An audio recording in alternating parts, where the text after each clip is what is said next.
1917년에 아주 역사적인, 특별히 11월 달에 있었던 아주 역사적인 사건이, 두 가지 큰 사건이 있었는데요.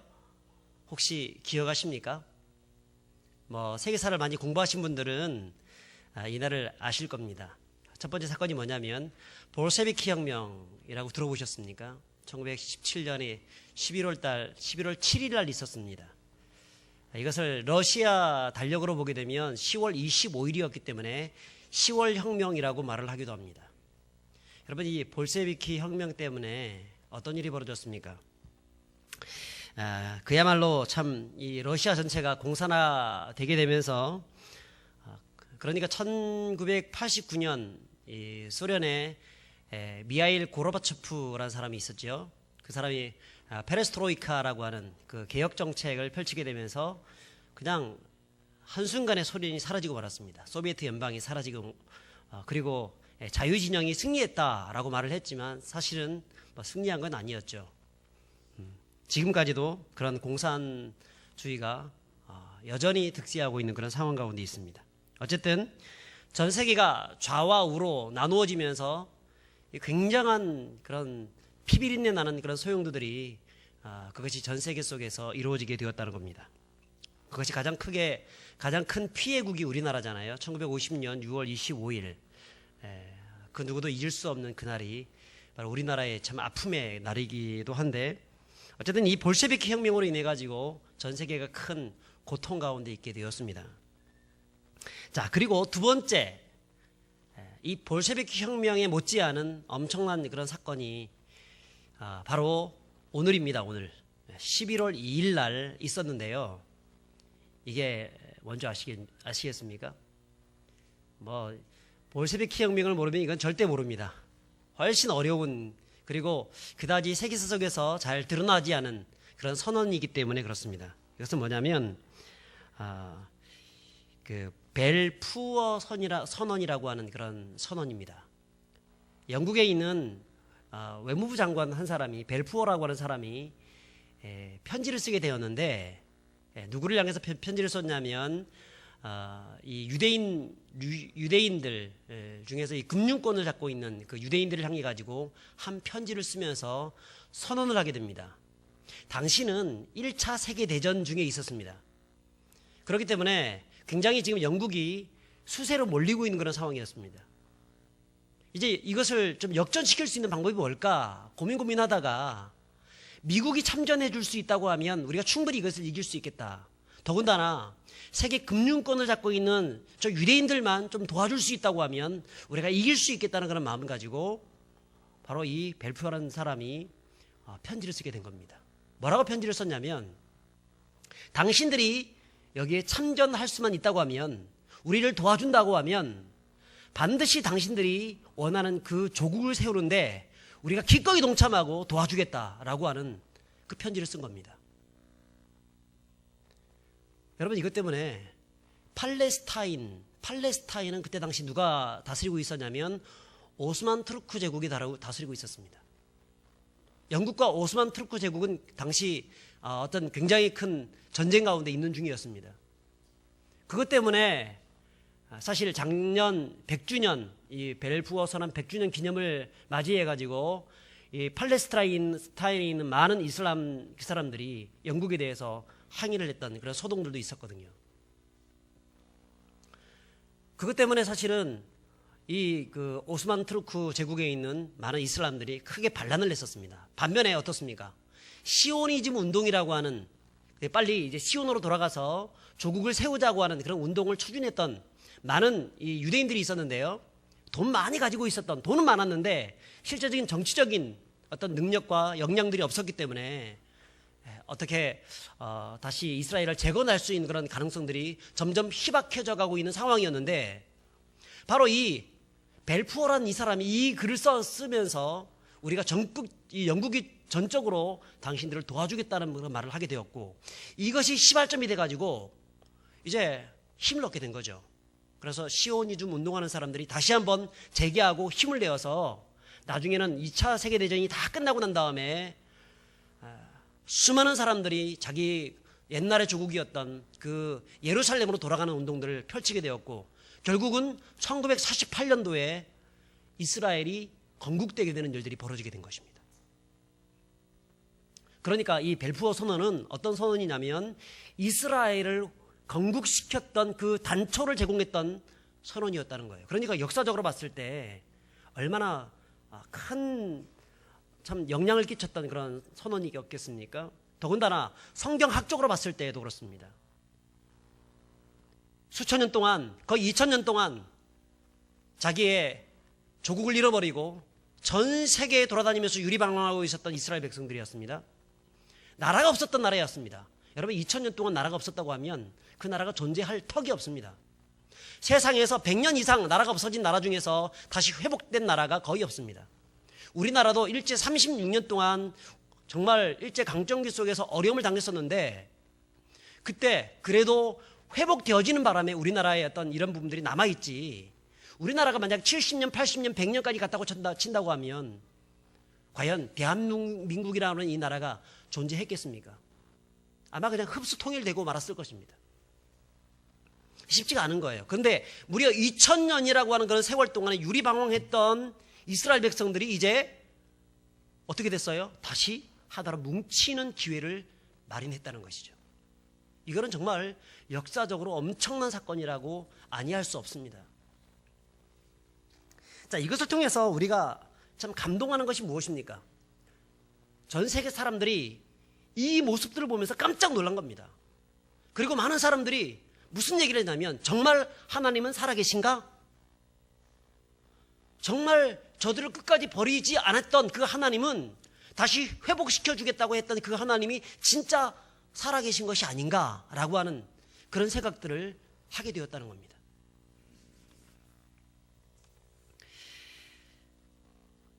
이것은 사실 영적인 이스라엘인 저와 여러분들 사이에도 똑같이 적용될 수 있습니다. 하나님은 우리들 인생 가운데에도 살아계십니다. 그래서 우리가 어려움 당하고 힘들고 마치 저 이스라엘 백성들처럼 2000년 동안 유리방황했던, 심지어는 홀로코스트라고 해가지고 엄청난 많은 사람들이 그 아우슈비츠 수용소에서 죽임을 당하지 않습니까?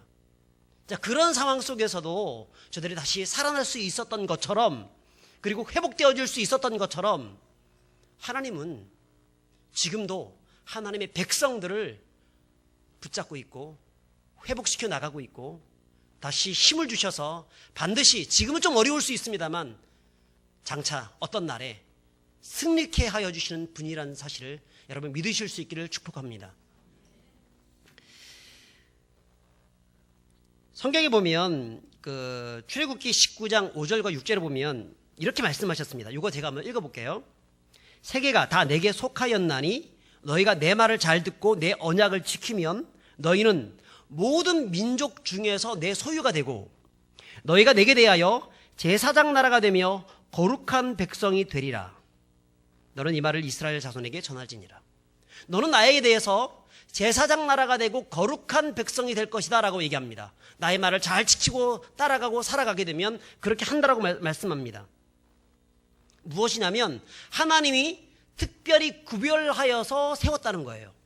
구별되어서 세웠다.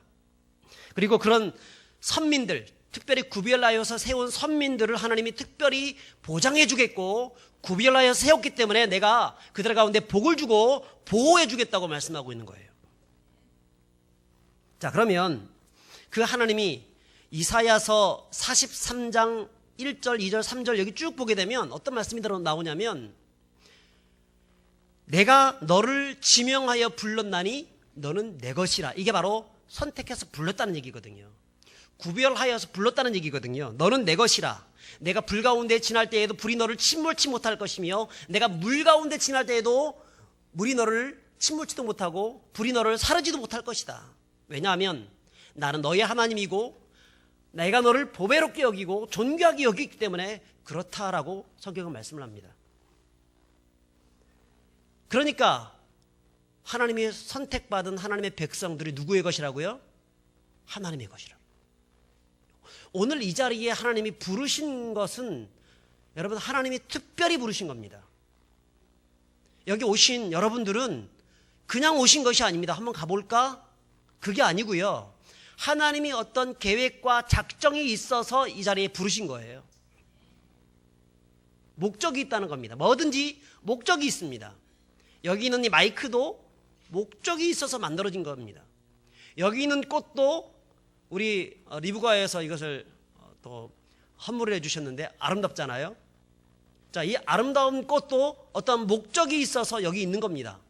그것은 우리의 모든 성도들을 기쁘게 만들려고, 행복하게 만들려고 하는 그런 목적 때문에 여기 있는 거예요. 마찬가지로 우리의 삶의 모든 부분에도요, 하나님의 목적이 있다는 겁니다. 내 삶의 걸음걸음에도 분명한 이유가 있어서 존재하는 것입니다. 여기에 온 이유도 여러분에게 하나님께서 분명히 하실 말씀이 있기 때문에 부르신 거예요.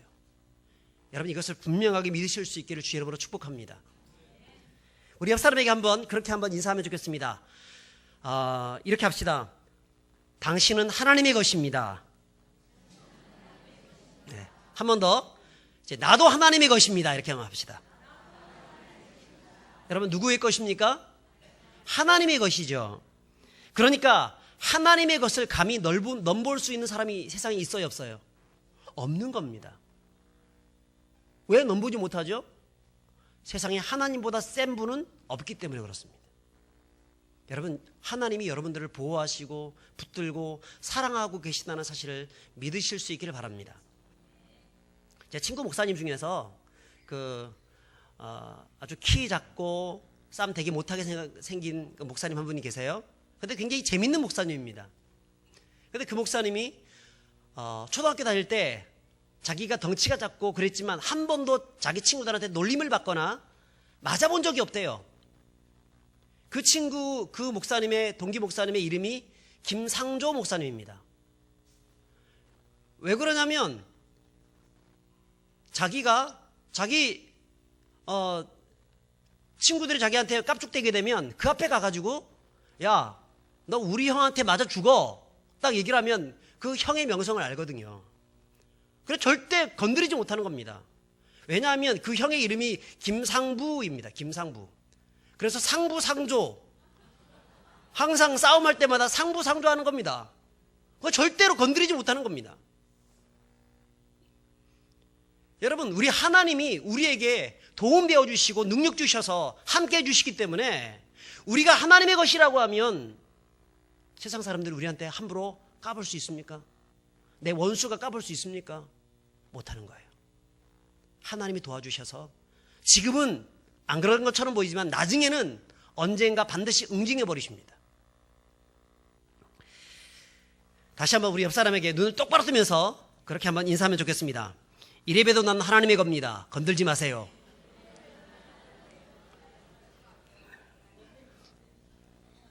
왜 하나님의 것? 하나님의 것은 하나님이 특별히 구별된 사람이라는 겁니다. 구별되어진 사람. 구별되었다는 말이 바로 오늘 거룩한 삶으로의 초대, 이 구별이란 말이 거룩이란 말과 똑같은 말입니다. 이거를 히브리어로 카도시라고 하는데, 카도시. 어떤 것에서 특별히 분리시켜 놓았다. 내가 특별하게 쓰기 위해서 구별시켜 놓았다. 그런 겁니다. 여러분, 성도는 무엇입니까? 성도를 한자로 보게 되면 거룩할 성자에다가 무리도자죠. 거룩한 무리가 됩니다. 우리 교회에 처음 오신 분들한테 우리 잘 모르시는 분들은 어떻게 얘기를 하죠? 처음 왔는데도 불구하고 집사님 이렇게 얘기하죠. 근데 집사님 마치 그 집사님이라고 얘기를 하면 그분이 마치 흡족해 할 것 같아가지고 집사님 이렇게 얘기해 줍니다. 혹시 또 연세 되게 많으시면 혹시 권사님 아니십니까? 권사님 그렇게 얘기를 하시는데요. 사실은 집사님이나 권사님이나 이런 말들보다 훨씬 더 가치 있는 말이 성도님이라고 부르는 거예요.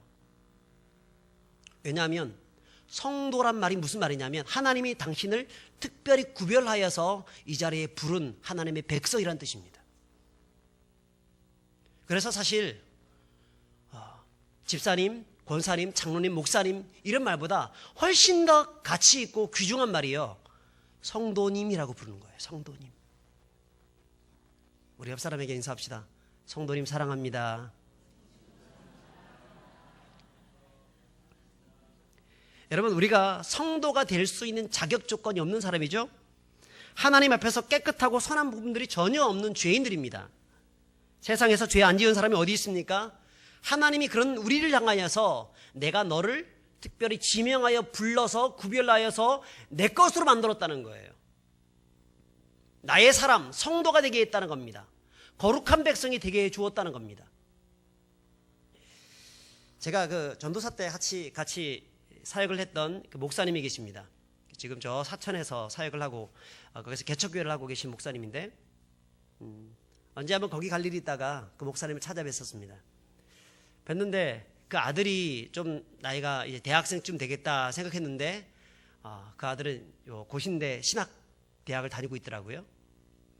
또 둘째 딸이 있는데 그 딸은 또 다른 대학을 다니고 있습니다.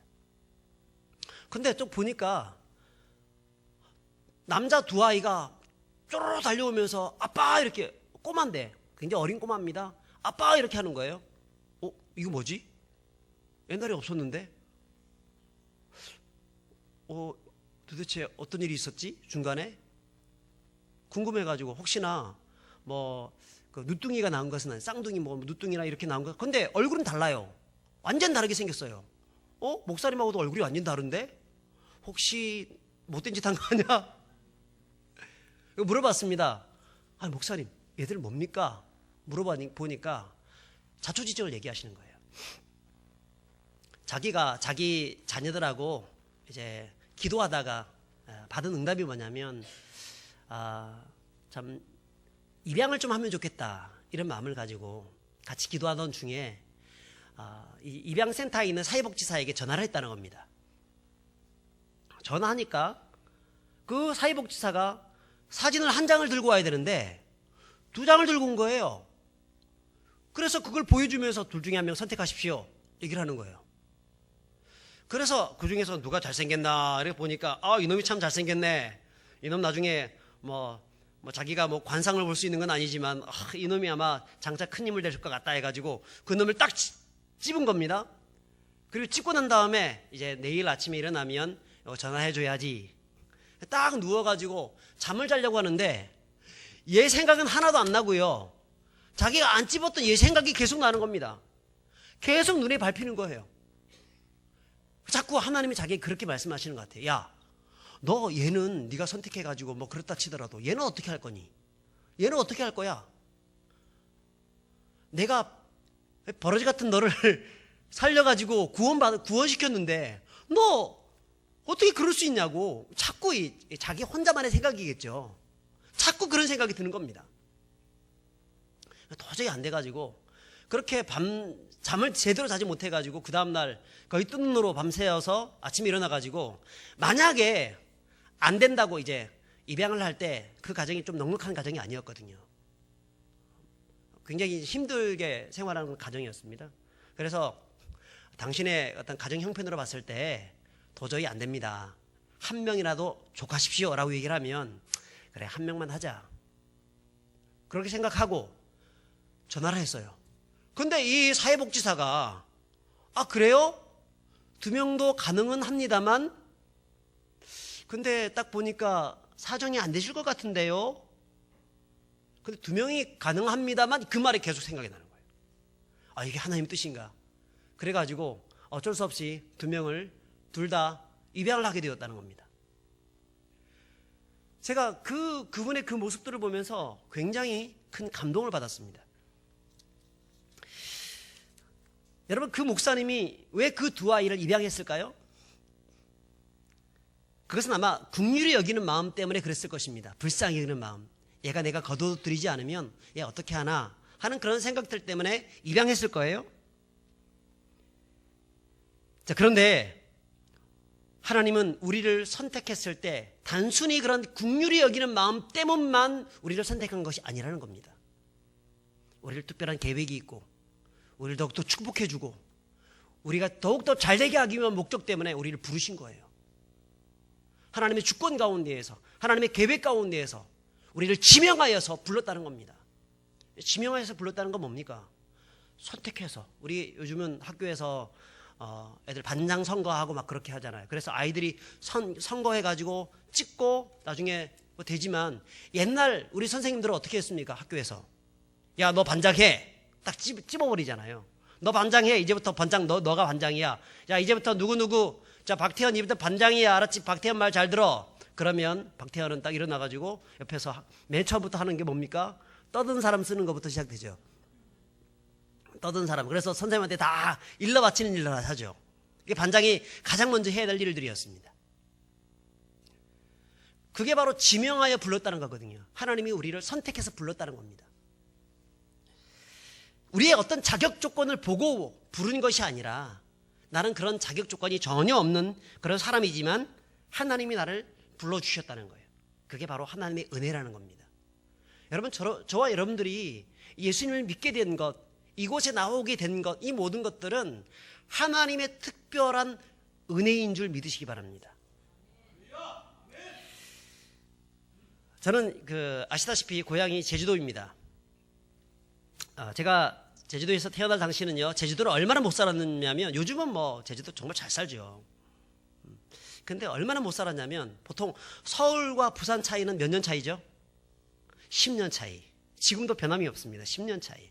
그러면 이 부산과 저 마산이나 창원이나 지방 도시와 몇 년 차이죠? 10년 차이. 자, 지방 도시와 또 시골과 몇 년 차이죠? 읍내 이런 데와 몇 년 차이에요? 10년 차이. 자, 그리고 지금 이쪽을 육지라고 합니다. 제주도는 그 위쪽을 전부 다 육지 사람들 이렇게 얘기합니다. 제주 사람들은 그 육지 사람들과 제주 사람들의 차이는 스스로 알아요. 몇 년 차이라고 생각하냐면 10년 차이. 항상 10년 차이. 그리고 그 제주시에 있는 사람과 내가 태어난 그 고향에 있는 그 고향 사람들과 수준 차이는 20년 차이. 굉장히 수준 차이가 많이 났다는 겁니다. 그러니까 여기 이 부산과 제가 태어났던 그 고향과는 몇 년 차이냐면 무려 50년, 60년 차이예요.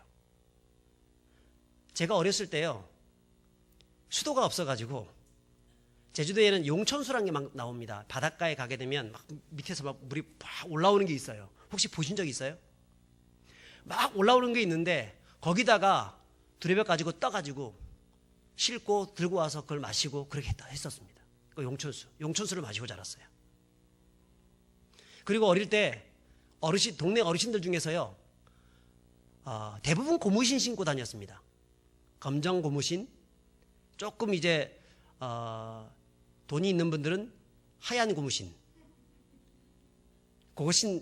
딱 신고 다녔는데, 조금 가난하신 분들이 있어요. 그분들은 뭘 신고 다녔냐면 집신. 제가 어렸을 때인데 집신 신고 다니는 것을 제가 보았습니다. 교통수단이 달구지. 예. 구루마가 교통수단이에요. 그런 이 동네에서 제가 자랐었는데 참 힘들었습니다. 특히 저희 이 고향은, 제주도는 특별히 사면이 다 바다지 않습니까? 사면이 바닷가에서 사는 사람들의 특징이 뭐냐면 굉장히 어떤 우상숭배가 많다는 겁니다. 그래서 저희 할머니가 매달 15일 되면, 보름이죠, 보름만 되면은 용왕신당에 가가지고 제사를 지냈습니다. 제가 그것을 보면서 좋아했을까요? 싫어했을까요? 매우 좋아했습니다. 왜냐하면 워낙 먹을 게 없기 때문에 용왕신당에 가면 뭐 먹을 게 생기잖아요. 그럼 가져오잖아요. 그러면 그거 먹는 맛에 너무너무 좋아하는 거예요. 우리 집에서 제사가 몇 번이었냐면 11번이었습니다.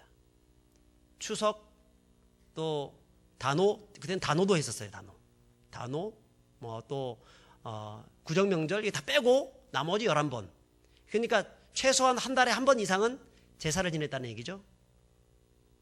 그리고 얼마나 재밌냐면 그 동네 자체가 제사 먹으러 간다라는 그런 말이 굉장히 유행했던 그런 동네였습니다. 제사 먹으러 간다. 다 서로 그냥 그 친척 비슷비슷하게 돼 있기 때문에 여기 제사하게 되면 거기 가가지고 좀 가가지고 얻어먹고, 저기 가면 좀 저기 가서 좀 얻어먹고, 절 한번 하고 얻어먹고, 막 이런 것들이 일상화되어 있었던. 거의 다 이게 완전히 우상숭배가 이제 온 동네에 하나의 그 관습처럼 돼 있었던 그런 동네였다는 겁니다. 뿐 아니라 저희 할머니는요, 그 종달리라는 곳이 있습니다. 종달리라고 하는, 우리는 저희가 살던 곳은 행원리라는 곳인데 그 옆 동네에 종달리라는 곳이 있는데 거기에 뭐가 있었냐면 산신교라고 있습니다. 딱 말만 들어도 산신교학이면 뭘 믿는데요? 산신령 믿는 데잖아요. 산신령 믿는데 거기 가면은 산신령 믿는 곳인데도 불상이 있어요. 아주 불상이 돈 내놔라 해가지고 딱 이렇게 있어요. 근데 제가 어렸을 때 방학만 되면 우리 할머니가 거기를 저한테 보내요. 보내가지고 거기서 그 돈 내놔라 밑에서 주무시면서 저분은 왜 자꾸 돈 내놔라고 할까? 그렇게 했었습니다. 거기서 절밥 먹으면서 그렇게 자랐었어요. 그리고 이제 제주시에 가게 되면 4월 초파일 되면은 제주시에 관음정사라고 있습니다. 아주 큰 절입니다. 거기에 제 이름이 등재되어 있습니다. 지금도 등재되어 있습니다. 거기 가가지고 절밥 먹고 절하고. 그러니까 굉장히 어떤 그 집안 전체뿐 아니라 동네 전체가 우상숭배에 찌들어 있었던 그런 가정이었다는 겁니다. 그 마을에도 교회가 있긴 있었습니다. 1953년도인가 아마 그 교회가 지어진 걸로 내가 알고 있는데 모두 다 이 교회 다니는 사람들을 다 욕하는 겁니다. 왜냐하면 교회 다니면 조상도 모르더라, 제사도 안 지내더라, 이런 생각들 때문에 성도들을 굉장히 매도했습니다. 근데 우리 누나가 그 교회 다녔어요. 우리 누나가 그 교회를 다녔는데 제가 우리 저보다는 무려 9살이나 많은 누나입니다. 그런 누나가 그 교회를 다녔는데 우리 할머니가 얼마나 교회 다니는 걸 싫어했는지 항상 저를 미행시킵니다. 내가 사탕 줄 테니까 너 밤만 되면 어디 나가니까 너희 누나 어디 가느냐 한번 살펴봐라. 따라가요. 딱 보면은 어디로 들어가냐면 교회로 들어가요. 그러면 쏜살같이 뛰어와가지고 할머니한테 다 일러바치는 거예요. 할머니 누나가 지금 교회당에 갔다, 예배당에 갔다고, 예배당에 갔다, 이렇게 얘기를 해요. 그러면 할머니가 막 울그락불그락 하면서 회초리를 딱 들고 준비를 하고 있습니다. 요쯤 되면 이제 들어오겠지 해가지고 딱 예배 시간 마칠 때쯤 딱 되면 딱 들어오면은요, 불호령이 떨어지는 거예요. 때리고, 사정없이 막 때리고, 성경책 있는 거 갈기 찢고 버리고, 제가 그 옆에서요 사탕 빨고 있었습니다. 맛있네. 사탕 빨고 있었어요. 그러면 속으로 왜 저 누나는 저런 데 가가지고 두들겨 맞고 그렇게 하고 있을까? 참 이해가 안 되네. 제가 저 사탕 빨면서 그 옆에 있었습니다. 그러니까 굉장히 제가 철이 없었던 철부지였죠. 자, 그러던 중에 제가 초등학교 5학년쯤에 초등학교 선생님이 이분이 이제 천주교 신자였습니다. 지금 생각해보니까 천주교 신자였던 것 같아요. 막 자꾸 마리아 얘기를 많이 했던 거 보니까 천주교 신자였던 것 같아요. 근데 그분이 무슨 얘기를 했냐면 예수님에 대해서 얘기를 했습니다. 복음을 증거했습니다. 제가 그 얘기를 듣고요, 그때 나를 위해서 대신 십자가에 못 박혀 죽으신 분이 계신가? 나를 정말 저렇게 사랑하는 분이 계시구나, 이런 생각 때문에 나도 몰래 제가 굉장히 감수성이 예민했거든요. 딱 계속 눈물이 나는 거예요. 그 선생님이 그 앞에서 막 얘기하고 있는데 다른 친구들은 막 재밌게 듣고 있는데 혼자 울고 있는 거예요.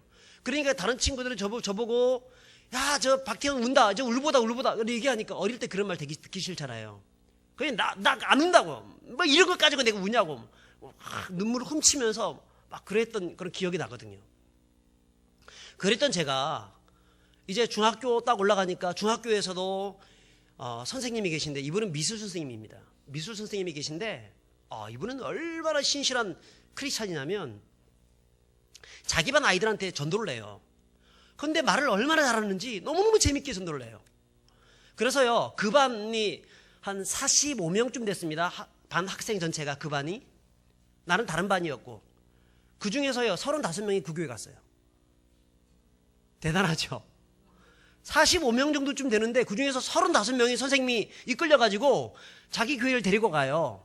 그래서 그 반에서요 학생의 주보도 나오고 뭐가 다 나와요. 중등부에 속해져 있어가지고 주보도 나오고 뭐가 나오고. 근데 제가요 그 주보를 한번 받아보고 싶어가지고 도대체 이게 뭘까 궁금해가지고 제가 그걸 몰래 이렇게 보았던 기억이 납니다. 근데 그렇게 내가 이제 복음을 듣고 그렇게 했지만 사실 제가 그때까지 얼마나 제가 못된 삶을 살았는지 모릅니다. 얼마나 친구들과 많이 싸웠는지요. 학교에서 우리 반 반장이 저보고, 제가 중학교 2학년 때가 정확하게 기억합니다. 그 반장이 저를 따로 부르더니, 야, 너 도대체 그만 싸울 수 없냐? 너 때문에 지금 온 반이 시끌시끌하다 지금. 그때 이제 한 친구를 내가 완전 두들겨 패가지고요. 그 친구가 나중에는, 그 친구가 저보다 키가 훨씬 더 큰 친구입니다. 제가 이래봬도 좀 땅따라게 생겼지 않습니까? 그래서 한참 큰 친구입니다. 근데도 저한테 뭔가 역겨운 말, 자존심 상하는 말 하게 되면 제가 견디지 못하는 거예요. 그래서 더 큰 사람, 적은 사람 상관없이 그냥 악으로 때렸습니다. 악으로. 맞아가면서 때렸어요. 그러니까 너무 많이, 이 덩치가 큰 친구가 너무 많이 맞으니까 완전 그 친구가 자존심 상한 거예요. 그래서 이 친구가 사라져 버렸어요. 나 죽으러 가겠다고. 나 이렇게 살아가지고 뭐 하겠냐고. 그 중학생이 나한테 맞았다고. 그래가지고 온 우리 반 전체 애들이 그 죽으러 갔다는 그 아이를 찾아가지고 숲이란 숲은 다 뒤졌던 그런 기억이 나거든요. 저는 아이고 제발 죽지는 말아라. 그러면서 막 따라다녔던 기억이 나요. 찾아다녔던 기억이 나요. 근데 그 일을 끝나고 난 다음에 그 반장이 저를 불러가지고 그렇게 얘기한 거예요. 도대체 싸움 좀 하지 마라. 그렇게 얘기했어요. 근데 제가 사람만 그렇게 두들겨 팬 게 아니고요.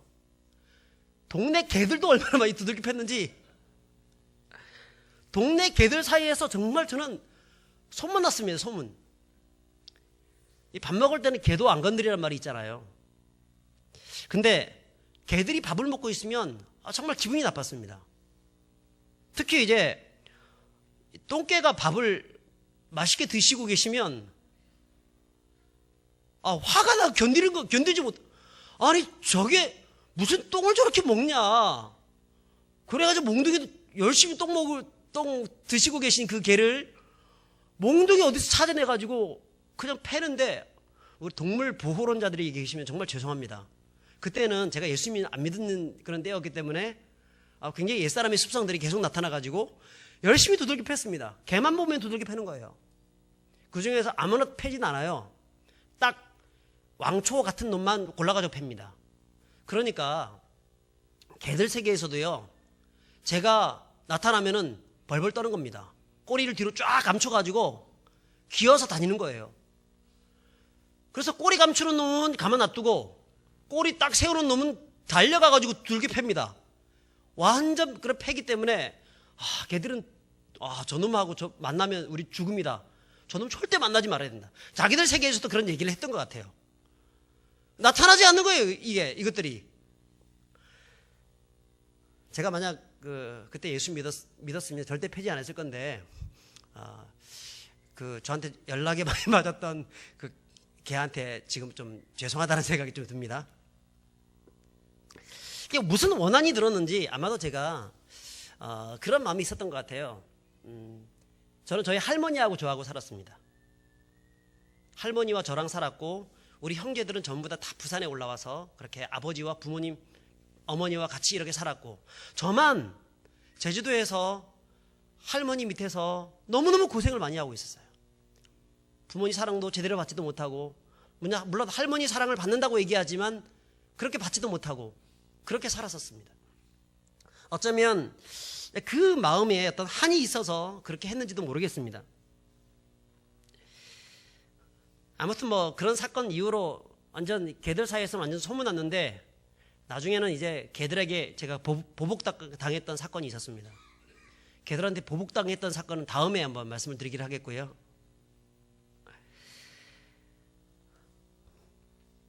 아무튼 제가 뭔가 홀려서 분노와 원한 속에서 중학교를 다녔던 것 같습니다. 자, 근데 어느 날 제삿집에 가는데 이제 제삿집 옆에 쭉 가다 보면 교회를 지나가서 이제 제삿집에 가야 됩니다. 자, 가는데 그 교회당을 딱 우연히 바라봤어요. 바라봤는데 갑자기 내 마음에 어떤 헛것을 보았는지 뭐 어떤 그런 감동들이 있었는지는 뭐 뚜렷하게 기억나진 않습니다. 너무 오래돼가지고. 근데 분명한 것은 뭐냐면 저 교회 지금 가야 된다는 생각을 계속 갖는 거예요. 지금 안 들어가면 내가 죽을 것 같은 거예요. 그래서 일단은 뭐 제삿집에 가는 도중이니까 중간에 이제 제사 파지하기 전에 잠깐 여유의 한 두 시간 정도의 여유 시간이 있습니다. 그 시간이 있으니까 일단 갖다 놓고 이제 나와서 그 교회에 들어가게 되었습니다. 아무도 없는 캄캄한 교회당입니다. 생전 처음에 들어가 보는 그런 교회당입니다.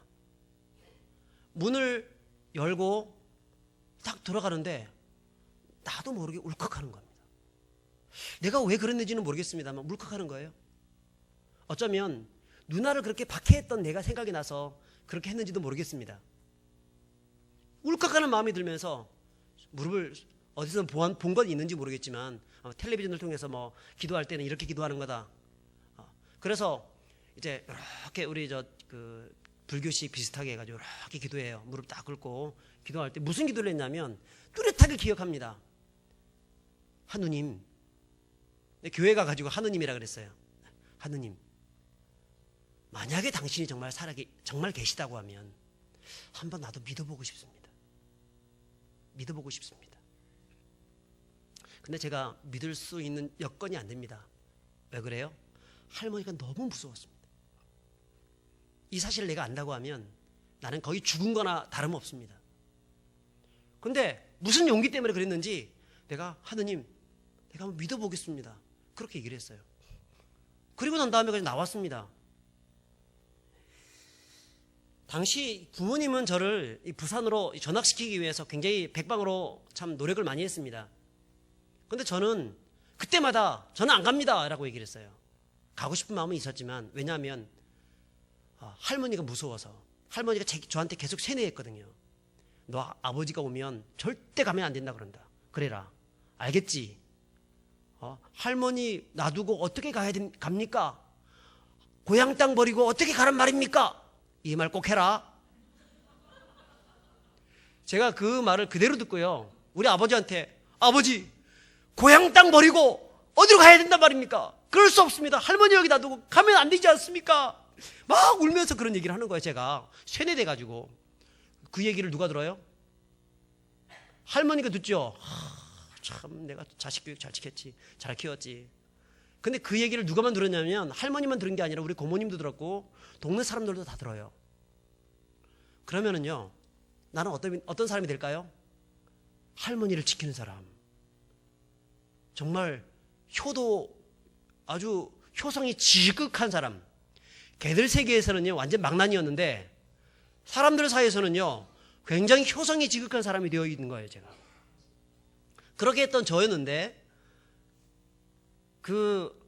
이제 교회당에 들어가고 나오고 난 다음에 제가 딱 2달 후에 저희 아버지는 외양선이셨습니다. 배에서 내려오셔가지고 저를 데리러 오신 거예요. 저한테 물어봤습니다. 또 물어봤어요.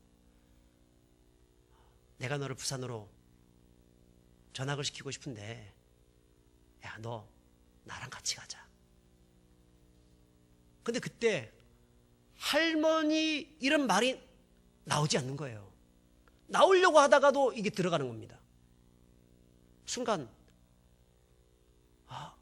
할머니 이제 어느 정도 좀 컸기 때문에 그럴 수도 있겠습니다만 이것이 할머니에게서 벗어날 수 있는 기회가 아닐까 하는 생각이 든 거예요. 그리고 아버지 손을 빡 잡고요. 아버지 나를 구원해 주세요. 나를 구해 주세요. 할머니 무서워 죽겠어요. 그렇게 한 게 아니고요. 아버지 저도 가고 싶어요. 저도 데려가 주세요. 그렇게 했던 거예요. 데려가 주세요. 알았다. 내가 너를 꼭 데려가겠다. 걱정하지 마라. 우리 아버지가 그래서 저를 할머니가 난리 났죠. 완전 문중 다 불러가지고요. 우리 아버지를 완전 다그치고 난리 났었습니다. 뭐 효가 없는 그런 뭐 배은망덕한 놈부터 해가지고요, 우리 아버지를 그렇게 괴롭혔습니다. 제가 그렇게 해서 부산으로 전화가 오게 되었고, 전화 와서 어디에 들어갔냐면 미션스쿨 들어갔어요. 미션스쿨 들어가가지고 거기서 예수 믿게 된 거예요. 예수 믿게 되어서 친구들 따라가지고 교회 나가기 시작했고요. 그리고 정말 새로운 세계를 알게 된 겁니다. 특별히 오고 난 다음에 저의 성품이 바뀌기 시작했어요. 동물을 두들겨 팼던 내가 동물을 사랑하는 사람이 되었어요. 물론 지금도 이 안에 이 고양이들의 쑥 지나고 이러기도 하지만 그리고 정말 인격적, 뭐 길거리 하나 침 한 번 뱉지 않는 그런 사람이 되더라는 겁니다. 나도 모르게. 특별히 고등학교 다닐 때 제가 CCC 찬양 집회에만 참석을 했다가 거기서 이제 예수님을 인격적으로 만나는 그런 체험들이 있었는데, 예수 나를 위하여라는 찬양이 있습니다. 그 찬양을 부르는데요, 제 마음에 얼마나 큰 감동이 있는지, 야, 도대체 예수님이란 분이 나를 위해서 저렇게 큰 고통을 당하셨는가.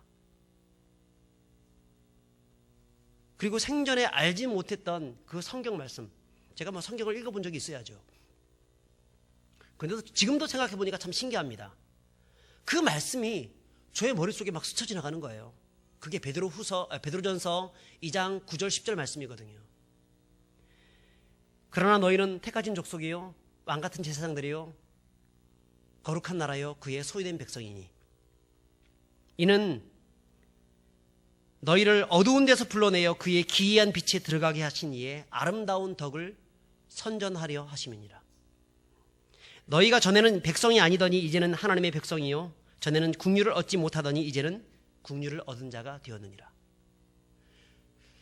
내가 이 말씀을 들어본 적이 없는데 갑자기 이 말씀이 내 머릿속에 싹 지나가는 거예요. 굉장히 신비한 현상이었습니다.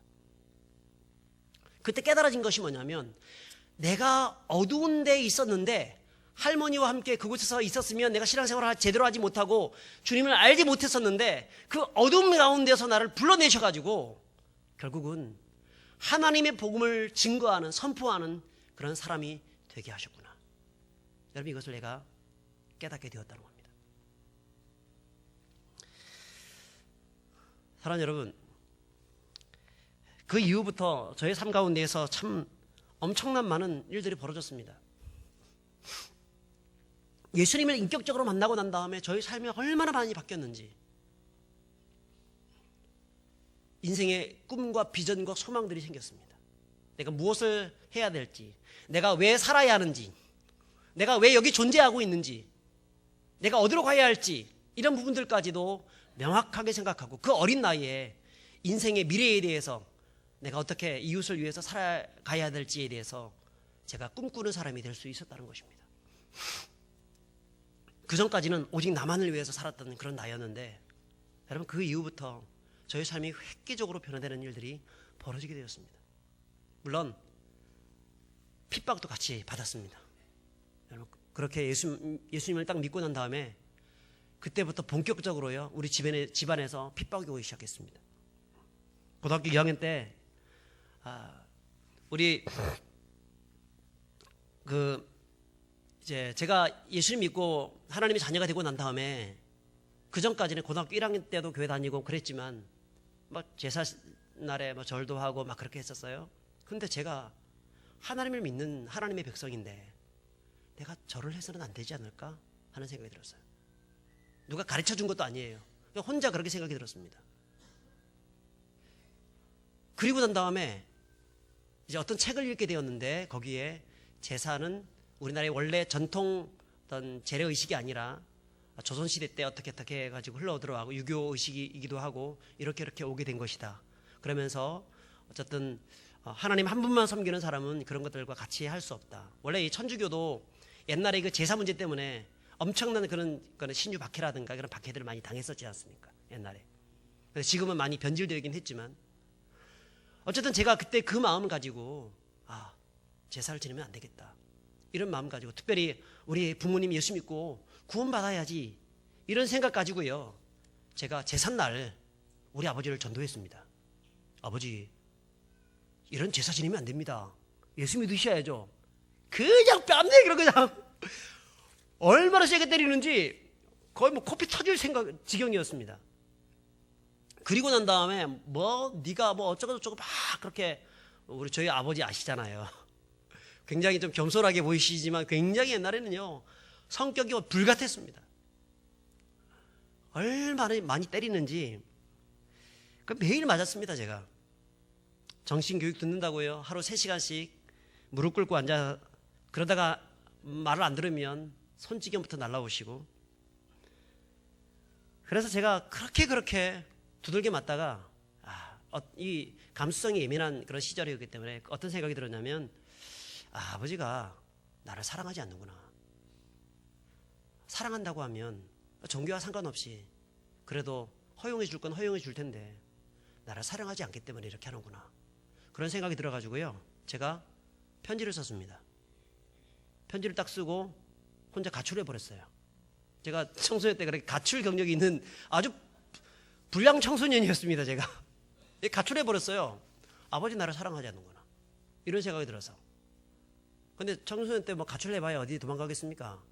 친구 집에서 자죠. 친구 집에서 자다가 아버지한테 잡혀가지고요, 이놈 어디 숨었는지 내가 다 안다. 네가 아무리 숨어봤자 뛰어봤자 벼룩이지. 그래서 저를 잡으러 오셨는데, 그 숨어있는 저를, 거기서 잠자고 있는 저를 잡아가지고요 귀차댕이를 이렇게 끌고 가가지고 저들 또 두들겨 패는데, 그때 방학이었거든요. 일주일 동안 제가 감금당했습니다. 제 방에. 주일이 되는데 주일날 어디 가지도 못하게 딱 어디죠? 신발 그 현관문 앞에 아버지가 딱 앉아 계세요. 나가지도 못하게. 그러면 제가 또 담 튀어가지고 교회 가고, 그래서 갔다 오고 난 다음에 또 들겨 맞고. 참 특별히 그 제사 이 문제들 때문에 우리 집에서 11번 제사가 있었다고 얘기했지 않습니까? 한 달에 한 번씩 굉장히 이런 큰 사건들, 어려움들을 당하게 되는데, 한 번은 한 겨울에 쫓겨나게 되었습니다. 제가 너무 많이 맞아가지고 쫓겨나서 맨발로 쫓겨나게 되니까 이제 어디 가야 될지, 내가 갈 수 있는 데가 교회밖에 없으니까 그 교회당으로 제가 피신을 하게 됐어요. 근데 그 얘기를 듣고, 제가 그때 당시 이제 그 학신회 부위원장으로 있었습니다. 근데 우리 학신회 위원장으로 있었던 그 형이 있는데, 그 형이 저 얘기를 듣고 찾아왔더라고요. 찾아와서 제 손을 꼭 잡아주면서 힘내라고, 하나님이 우리와 함께 계시다. 그때 불렀던 찬양이 이 찬양이에요. 임마누엘, 임마누엘, 그 이름은 임마누엘, 우리와 함께하네, 그 이름은 임마누엘. 이렇게 찬양 부르는데 얼마나 눈물이 많이 나는지, 제 눈물에서 그냥 눈물이 쭉 흐르는데, 이 찬바람이 겨울이지 않습니까? 찬 공기 때문에 이 눈물이 막 얼어붙는 것 같더라고요. 온 몸도 이제 제대로 이제 옷을 갖춰 입은 상태에서 어떤 도망친 것이 아니었기 때문에 굉장히 추운 상태였고, 양말도 제대로 신지 못한 그런 상황이었기 때문에 너무너무 막 추웠습니다. 더군다나 이제 막 너무 많이 울어가지고 막 온 몸이 땀으로 막 범벅 얼룩지고 온 몸이 으슬으슬한 그런 상황이었는데, 이상하게도요 이 찬양을 부르는데, 예수 나를 위하여 십자가를 질 때, 이 찬양을 부르는데, 예수여 예수여 나의 죄 위하여 보배 피를 흘리니 죄인 받으소서. 제가 이 찬양을 부르는데요 제 안에서 불이 올라오기 시작했어요. 불이. 굉장히 추웠거든요. 근데 제 안에 불이 팍 올라오는데 제 모든 추웠던 그 모든 몸들이 다 녹여지는 거 있죠. 얼마나 감격이 되는지. 그때 제가 하나님께 기도를 했습니다. 하나님, 우리 부모님 지금 이것을 모르고 저렇게 하고 있습니다. 저들을 구원시켜 주십시오. 그때가 언제 일은 일은 나는 알 수 없지만 하나님, 저들을 구원시켜 주십시오. 제가 기도를 했었습니다. 이 외에도 뭐 저를 훈련시키고 연단시켰던 하나님은 정말 많습니다. 자, 그 하나님이 뭐에 대한 이야기는 다음에 제가 말씀드리기로 하겠고요. 제가 여기서 말씀드리려는 것은 하나님은 우리를 거룩한 백성으로 부르셨다고 하면 반드시 우리의 삶을 책임져 주신다는 겁니다. 그리고 그 거룩한 훈련을 통해 가지고 많은 사람들을 도와주고 많은 사람들을 먹여주고 많은 사람들을 살려주는 인물이 되게 해 주신다는 것입니다. 오늘 하나님이 우리에게 뭐라 말씀하십니까? 내가 거룩함 같이 너희도 거룩하라 라고 말씀을 하죠. 여러분, 이것은 예수님이 친히 우리에게 하신 말씀입니다. 그러므로 성도들에게는요, 이 거룩함이라는 것은 생명과도 같은 것입니다. 만약에 우리에게 수많은 은사와 대단한 능력을 가지고 있다고 하더라도 여러분, 거룩함을 상실내버리면 하나님이 더 이상 그 사람을 쓰시지 않습니다. 그릇도 어떤 그릇을 써요? 그 앞에 지저분하게 뭔가 막 담겨져 있는 그릇을 쓰지 않습니다. 비어지고 깨끗하게 씻겨진 그런 그릇을 사용하죠. 우리가 하나님 앞에서 거룩한 능력, 이 성도로서의 삶의 이 능력들을 상실하고 살아가게 되면은 하나님이 우리를 사용하시지 않는다는 겁니다. 대표적인 사람이 누구죠? 삼손이라는 사람이 있지 않습니까? 여러분, 삼손은 어떤 사람입니까? 블레셋 사람들을 쳐부수고 이스라엘을 구원시키기 위해서 하나님이 특별히 그를 선택하여서 그를 태어나게 할 때부터 나실인으로 키웠고요. 또 그 삼손을 가장 강력한 힘을 주어서 이스라엘 백성들을 구원케 해주셨습니다. 그래서 이 나실인이라는 것은 이제 세 가지를 금해야 되지 않습니까? 민수기에 보게 되면 민수기 6장에 첫 번째는 부정한 시체를 손대지 말아라. 두 번째는 포도주나 독주를 마시지 말아라. 그리고 세 번째는 네 머리에 칼을 대지 말아라. 머리를 깎지 말라는 얘기입니다. 그런데 이 나실인의 규정을 이 사람은 밥 먹듯이 여깁니다. 하나님의 대단한 능력을 받은 사람이었음에도 불구하고 밥 먹듯이 여기다가 결국은 나중에는 어떻게 됩니까? 좀 들릴라라고 하는 그 한 여인의 유혹에 빠져가지고 자신의 머리도 깎이고 눈도 빼임을 당하고 또 연자맷돌 돌리고 블레셋 사람들에게 조롱을 당하다가 비참한 최후를 당하게 되죠. 여러분, 이 삼손의 모습을 통해서 우리에게 말씀하시는 게 뭐냐면 아무리 대단한 능력을 가진 그런 사람이라 할지라도 거룩을 상실하게 되면 하나님이 더 이상 사용하지 않는다는 것입니다. 여러분, 뭐 요즘 미투 운동이라는 것들이 막 있지 않았습니까? 그 사람이 대단한 사람이라 할지라도 그 미투 운동에 걸리면 과거에 그런 전례들이 있다고 하면 음란한 모습들 또 돈에 대한 그런 좋지 않은 그런 과거들이 있다고 하면 더 이상 쓰지 않는 것입니다. 하나님도 마찬가지입니다. 하나님은 더더욱 그렇습니다. 성도들이 거룩하고 진실한 모습으로 하나님 앞에 살아가게 될 때 하나님이 그런 성도들을 사용하시되 놀랍게 사용하시지만 그러나 나의 이 신실함과 거룩함을 상실하고 더러움 가운데에서 세상과 보타면서 세상의 헛된 욕망을 쫓아서 살아가게 되면 하나님이 그런 사람을 더 이상 쓰지 않는다는 것입니다. 그러므로 여러분, 우리가 어떻게 살아가야 되겠습니까? 우리의 거룩함을 회복하는 우리가 되어야 할 줄 믿습니다. 정말 하나님 앞에서 우리의 삶을 결단하면서 나가야 됩니다. 특별히 이 거룩이란 단어는 제가 아까 이 카도시라고 했습니다. 카도시를 헬라어로는 하기오스라고 하는데 이 하기오스는 무슨 뜻을 또 가지고 있냐면 컷이라는 뜻을 가지고 있습니다. 컷, 자르다라는 뜻을 가지고 있어요. 이게 무슨 말이냐면 우리가 거룩을 유지하기 위해서 거룩한 삶을 살아가기 위해서는 어떻게 돼야 되냐고 말씀하고 있는 거냐면 잘라야 한다는 겁니다.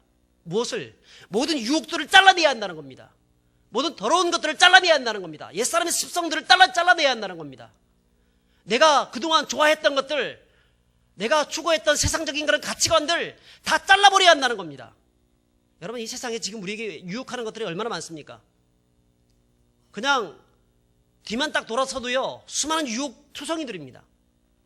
음란한 것들이 판을 치고 있습니다. 더러운 욕망에 사로잡히게 하는 그런 것들이 얼마나 많습니까? 그런 것들이 있을 때 과감하게 예수의 이름으로 그런 것들을 잘라낼 때에 우리는 하나님 앞에서 거룩한 인생들로 인정받고 그렇게 쓰임받을 수 있다는 것입니다. 여러분, 그 요셉을 보십시오. 요셉이 그 보디발의 아내 미세스 보디발, 그 보디발의 아내가 유혹해서 들어왔습니다. 그래서 야, 나랑 같이 한번 놀자, 같이 한번 좀 지내자. 지금 이 주변에는 아무도 없다. 내가 다 물리쳤으니까, 남편도 지금 전쟁터에 나갔고 또 뭐 다른 종들도 내가 다 물리쳐서 아무도 없으니까 너와 나만 눈만 딱 깜빡 감으면 된다. 우리가 한번 한바탕 놀아보자. 그렇게 했을 때 여러분, 요셉은 누구를 주목했습니까? 하나님 주목했죠. 내가 하나님 앞에서 어떻게 이 큰 죄를 지으리까? 하나님 앞에서. 그리고 과감하게 잘라버렸습니다. 옷을 벗겨졌다고 하면 그 옷 벗겨진 그 상황에서 다시 옷을 가지러 들어가지도 않았습니다. 그냥 나와버렸어요. 여러분, 나올 때 어떤 생각이 들었을까요? 나는 이제 저 사람한테 죽었다라고 생각했겠죠. 지금 요셉은 종이잖아요. 노예잖아요. 여주인은 모든 실권을 가지고 있는 사람입니다. 갑질을 해대게 되면 언제든 갑질을 해서 죽일 수 있는 상황입니다. 그리고 이 여주인에게 잘못 보여가지고 죽었던 사람들, 아마 그 사례들을 지금 가정 총무로 있는 상황이었기 때문에 누구보다도 잘 아는 사람이 바로 요셉이었습니다. 그런데 이제 이 사람의 그 수청을 내가 거역하게 되면 나는 죽는 목숨이다. 이 사실을 알고 있었음에도 불구하고 그는 거절했습니다. 잘랐습니다. 뛰쳐나왔습니다. 결국은 그것 때문에 어떻게 됐습니까? 감옥에 갔죠. 그것도 최지하 감옥에 들어갔습니다. 정치범들만 들어가는, 거기 들어가면 한 번 들어가면 나오지 못한다고 하는 그 감옥에 들어간 겁니다. 거기 들어간 것은 죽었다는 겁니다. 하지만 하나님이 그를 기억하시죠. 하나님이 그를 기억하셔서 그를 다시 한번 회복시켜 주시고 온 애굽 전체에 총리로 만들어 주셔서 국무총리가 되게 해주셔서 왕 다음에, 여러분 요즘 국무총리와 그때 당시의 국무총리는 다른 겁니다. 그 실권 자체가 다른 거예요. 그 제국 속에서 제2인자라고 합니다. 2인자. 왕 다음에 2인자라는 것은 대단한, 그냥 날아가는 새도 떨어뜨릴 수도 있는 대단한 실권을 가진 사람이었습니다. 그런 사람이 되게 했습니다. 하나님은 하나님 앞에서 컷하는 사람들, 자신의 거룩을 지키기 위해서, 믿음을 지키기 위해서 그렇게 결단하면서 나가는 사람들, 당장은 어려움 당할 수 있습니다. 문제가 생길 수 있습니다. 그것 때문에 손해볼 수도 있습니다. 그런데요, 하나님이 살아계시기 때문에 그런 사람을 다시 들고 일으키고 세워주시는 것입니다. 다시 쓰시는 것입니다. 그 이전보다 훨씬 더 잘 되게 만들어주시는 것입니다. 이게 바로 하나님께서 세상을 운영해 나가시는 방식입니다. 여러분, 이것을 분명하게 우리는 알아야 합니다. 제가 한 분만 제가 소개하고 말씀을 맺으려고 합니다. 그 강원도 홍천에 그 한 성당이 있는데 그 성당에 어떤 아기가 버려졌습니다. 그 아기가 딱 버려졌는데 이 아기는 성당에서 운영하는 그 고아원에 보내졌습니다. 거기서 12살까지 지내게 되거든요. 자, 거기서 지내는 동안에 이제 고아원에서 아버지도 없고 어머니도 없는 그런 상황에서 이제 학교를 갔습니다. 학교를 갔는데 보통 우리 그 고아원에서 온 그런 친구들에 대해서 학교 친구들이 어떻게 하죠? 막 놀리잖아요. 막 왕따 시키고 어려움 주고 저 고아다라고 얘기를 하고 막 그렇게 합니다. 그러니까 그런 애들이 성격이 제대로 잘 자랄 리가 없는 거죠. 견디다 못해서 어떤 친구를 두들겨 패가지고 나중에 그 고아원을 뛰쳐나와가지고 서울로 상경하게 됩니다. 12살 때. 서울로 상경했는데 그 12살 난 그 아이가 서울에 올라가서 무슨 일을 하겠습니까? 그래서 너무너무 배고파가지고 서울역에 그냥 앉아가지고 구걸하기 시작했어요. 한 푼 좀 달라고. 그렇게 해가지고 겨우겨우 뭐 얻어먹고 살아가긴 했지만 도저히 배가 고파가지고 살 수가 없는 거예요. 할 수 없이 이 어린아이가 도둑질을 하기 시작했습니다. 도둑질하고 그러다가 청년이 될 때까지요, 전과 산범이 되었습니다. 세상을 원망하는 거죠. 전과 산범이 되고 난 다음에 추록하고 난 다음 뭔가 좀 일을 해보겠다고 바깥에 나갔지만 초등학교 중퇴에다가 전과 산범에다가 누가 이 사람을 써주겠습니까? 아무도 써주지 않는 겁니다.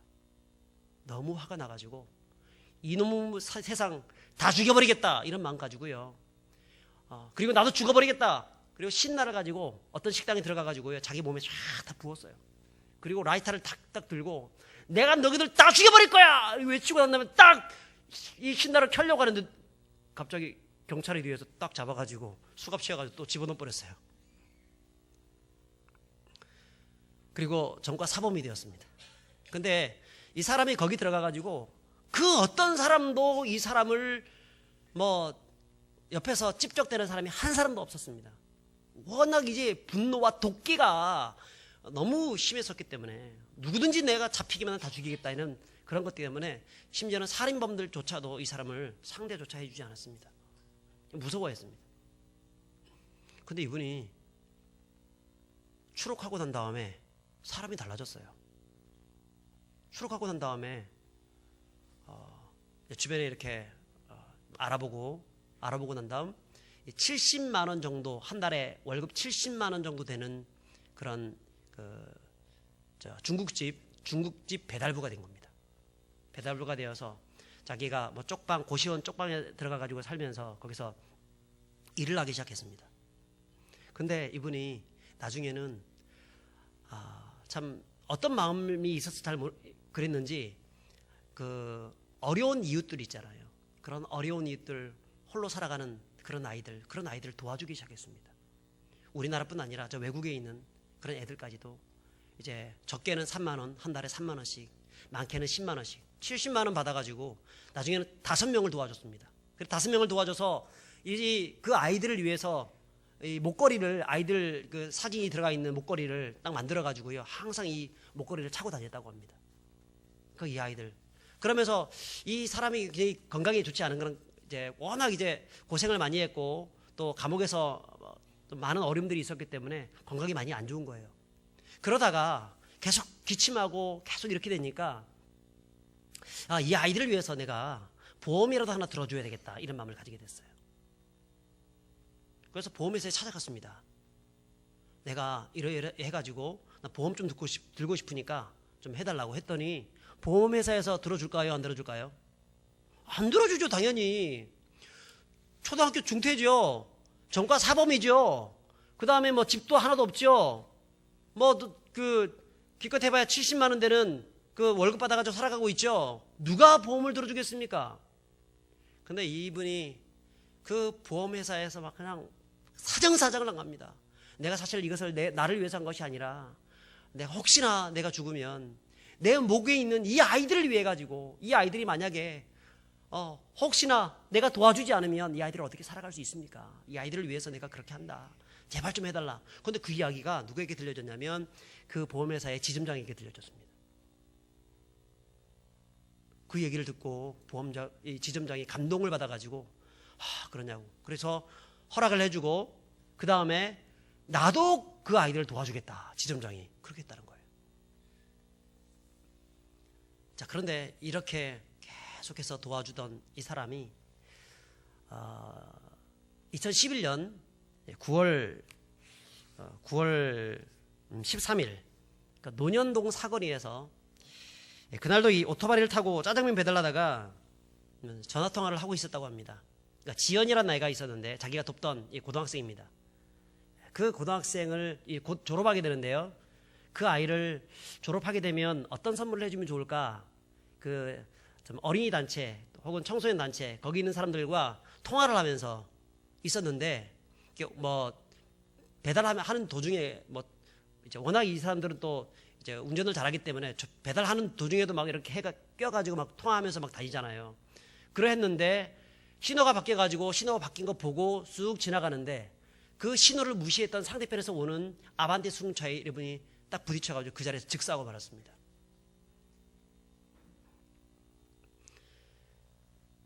나중에 이분의 그 신원이 밝혀지게 되었는데 이분이 누구냐면 김우수 씨라는 사람입니다. 영화로도 나왔죠. 철가방 우수 씨. 이분이 어떻게 사범죄가 내범 그 마지막 이제 전과 어떻게 이 끝나고 난 다음에 이렇게 바뀌어지게 되었을까? 그때 거기서 예수님을 만나게 된 거예요. 예수님 만나게 된 거예요.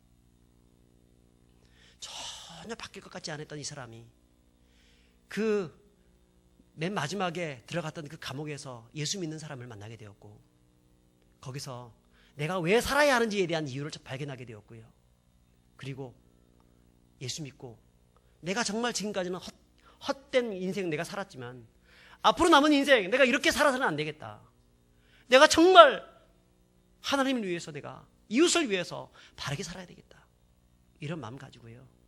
그렇게 출소하고 난 다음에 그리고 정말 보란듯이 하나님 앞에서나 자기 자신 앞에서나 세상 앞에서나 떳떳하게 믿음으로 살겠다고 그렇게 살았던 것입니다.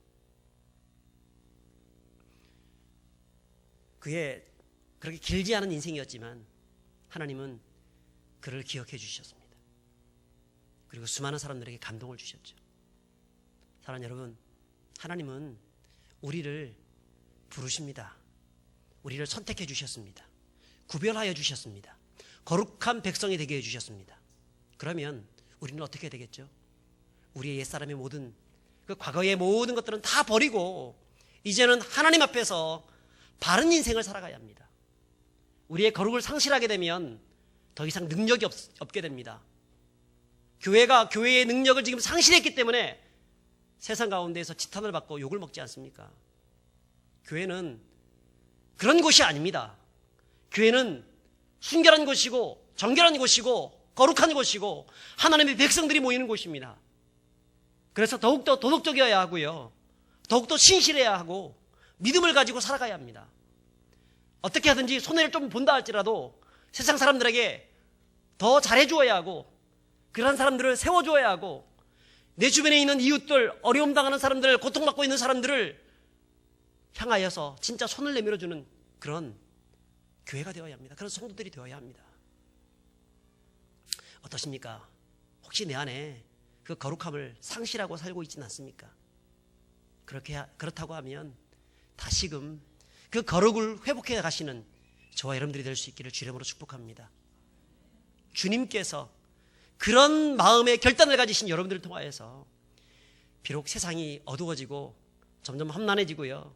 수많은 동성애와 참 악한 법들이 막 만들어지고 생각만 해도 끔찍하지 않습니까? 세상이. 그리고 앞으로 10년, 20년, 30년 후에는 어떻게 될까? 너무 걱정이 많이 됩니다. 그럼에도 불구하고 하나님이 거룩한 사람들, 거룩한 백성들이 자신의 믿음을 굳게 지키면서 말씀을 지키고 살아가고 있다고 하면 언젠가 그 거룩한 사람들을 통하여서 세상을 변화시키게 될 그날이 오게 될 것을 믿습니다. 이를 위해서 우리 함께 믿음으로 달려가시는 믿음의 백성들 될 수 있기를 주의 이름으로 축복합니다. 우리 함께